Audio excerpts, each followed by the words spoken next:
everyone. Welcome to Lobby Talks. We are doing a series right now called Event Hacks and Hospitality Secrets from Setup to Standing Ovation. And we have with us Rachell Ramnath. He is our Director of Events, does a phenomenal job. We're so proud of him. Thank you. Thank you. Well, we're going to start off with kind of a little fun question with you. Would you rather?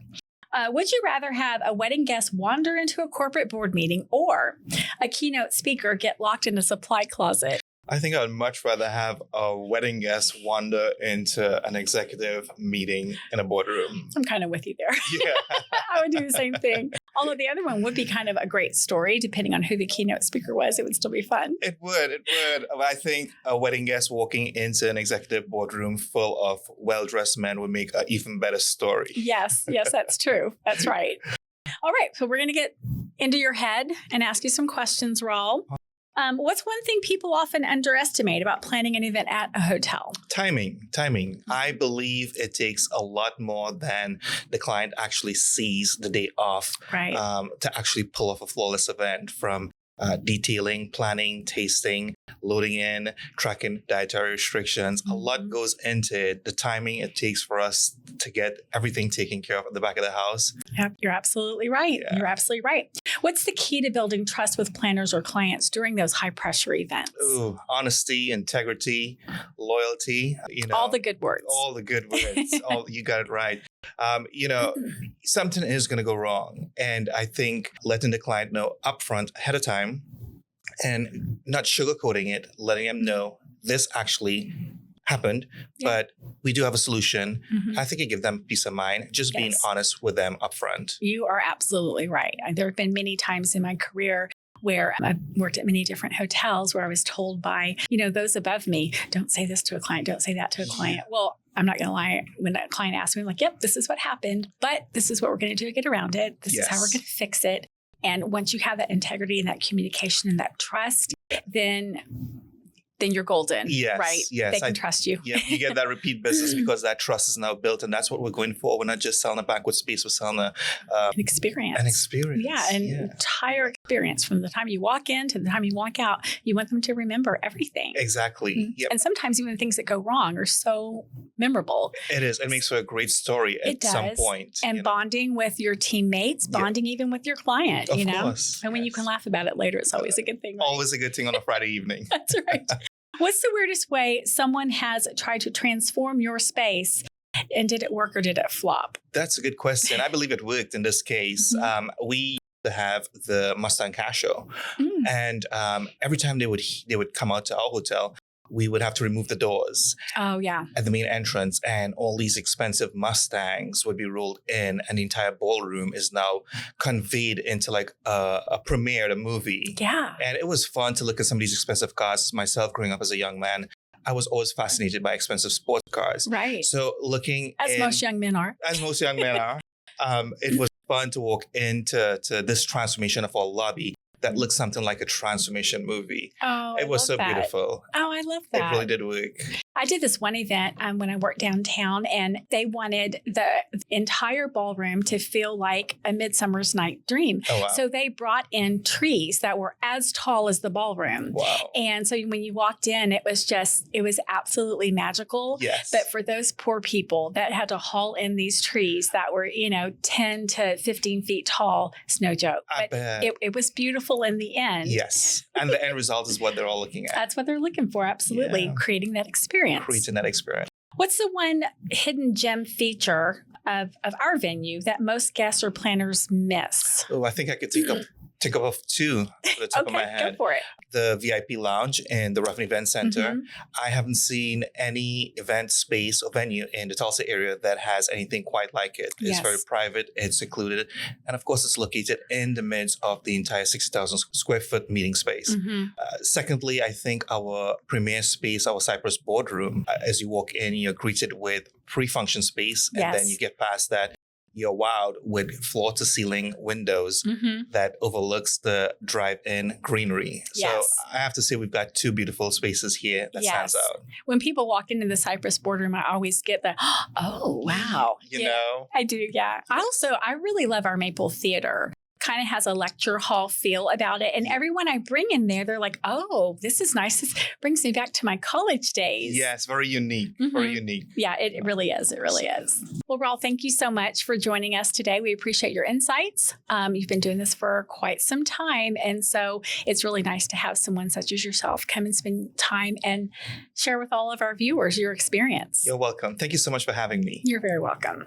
Welcome, Noelle. She is our event and sales and service manager here at the Marriott Tulsa Southern Hills. I have a fun question for you. So would you rather? Would you rather a client request a full room flip in 10 minutes or completely different layout the morning of the event? Both of those are not great options, but with proper preparation, I know that our team can pull off a 10-minute room flip. It'll be all hands on deck from all departments, but I would absolutely have that one versus trying to convince everybody that we need to change the room set the day of. Especially like theater to schoolroom. Right, a nightmare. Okay. Well, we've done it several times, and I know we'll probably do it several more. That's just the nature of the beast, isn't it? All right, got some questions for you, Miss Noelle. Ready. What's your approach to ensuring a flawless event execution on the day of? On the day of, the flawless execution is really because of the preparation, but then as soon as the guest arrives on property and the on-site contact, introducing them to everybody on the team and who they'll be working with. And that way we can review the schedule last minute. We can review the attendance counts just to make sure that everybody's on the same page and that they're at ease as soon as they walk in and prepare for their event. That's a very good answer, Noelle. You've done this a time or two. What's a subtle guest-facing detail that makes a big impact in your opinion?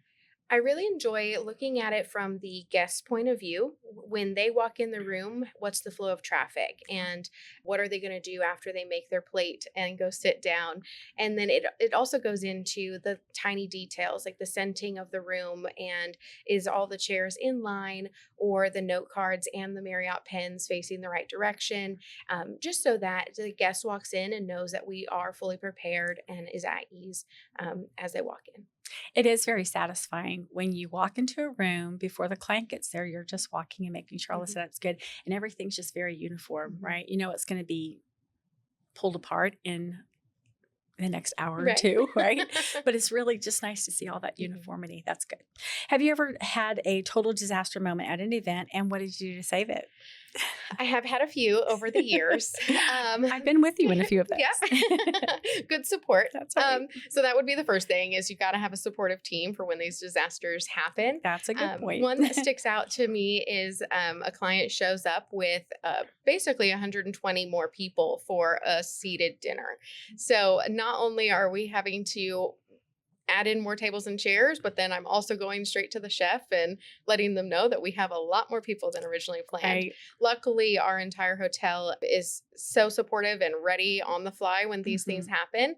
So we were able to get it taken care of in a short time frame, and the guest was understanding, and appreciative that we were able to turn it around for them. That's good. I'm always amazed about what chef can pull out of his refrigerator. It's like the never-ending walk-in, right? It's like, oh yeah, I've got 100 chicken. And I'm like, they're defrosted. It'd be no time. We can get that done. And it's just like, wow, you're so great and supportive and flexible for our clients. Thank you. How do you handle it when clients want to break the rules, like a confetti cannon or some sort of pet llama? Gosh, I would hope that there would be no animals in the hotel. So for items such as like a cannon with confetti or even smoke machines, there are ways that we can do that.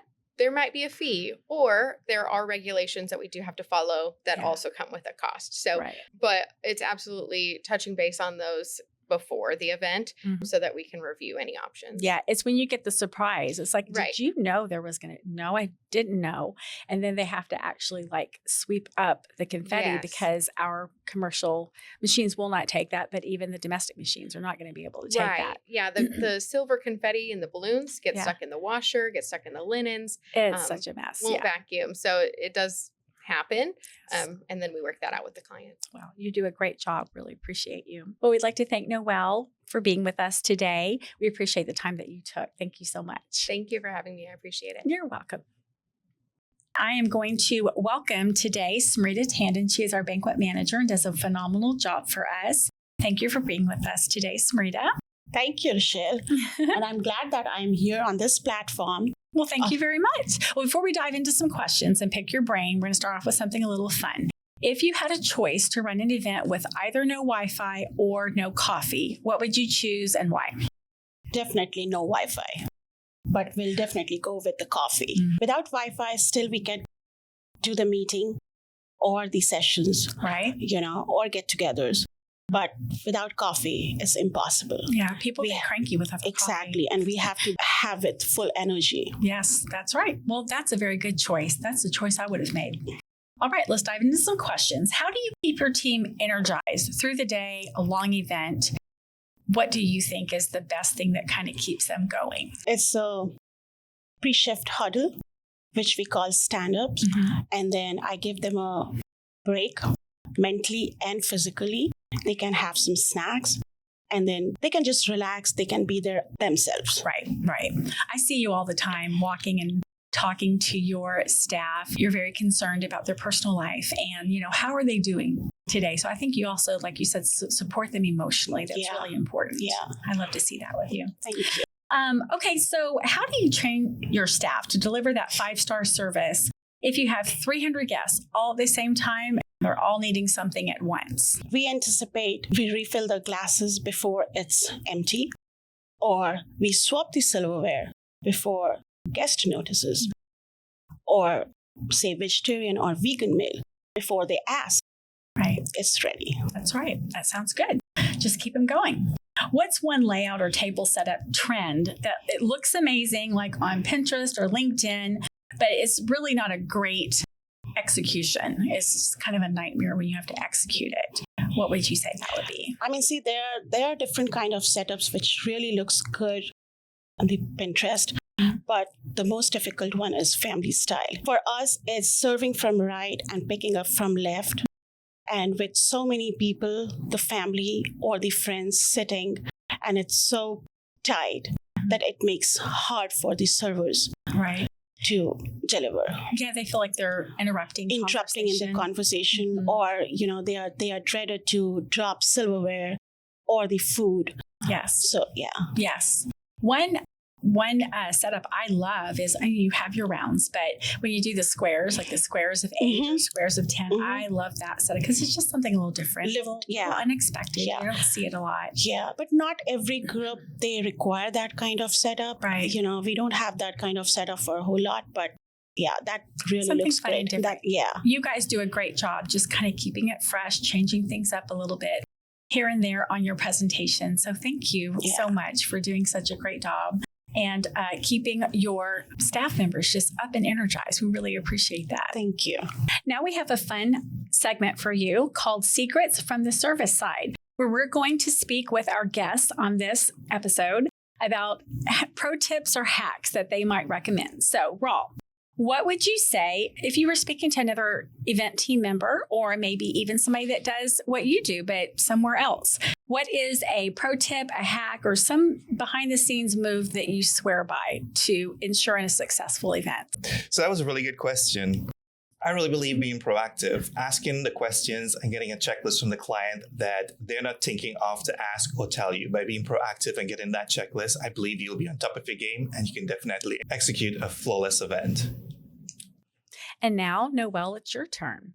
What is a top tip that you would recommend to either your clients or to other planners? My top tip for event planners on the client side or on the hotel side would be to work ahead of schedule. Work well ahead so that if there are challenges that you need to get other department heads involved in, then you can find those solutions well before the group arrives. And then it also puts you at ease for if you have pop-up events or last minute tasks that you need to take care of. And you do an excellent job of working ahead. I'm always amazed by, you will tell me, oh yeah, I'm working this group 6 months from now. You're already getting menus and stuff. So you really think ahead, and that preparation really just lines the way, doesn't it? You do a great job. Thank you so much. Thank you. Appreciate you being with us. All right, Smrita, I have another question for you. What is one pro tip, a hack, or something behind the scenes, a move that you swear by? Get an event where it needs to be. So in the banquet, it's very important that before the doors open, I from the guest perspective, walk in the room, check all the seats, check all the silverware, and check all the napkin folds, and also make sure that floors are vacuumed. So that's the secret. Just getting your eyeballs on it. Yes, right?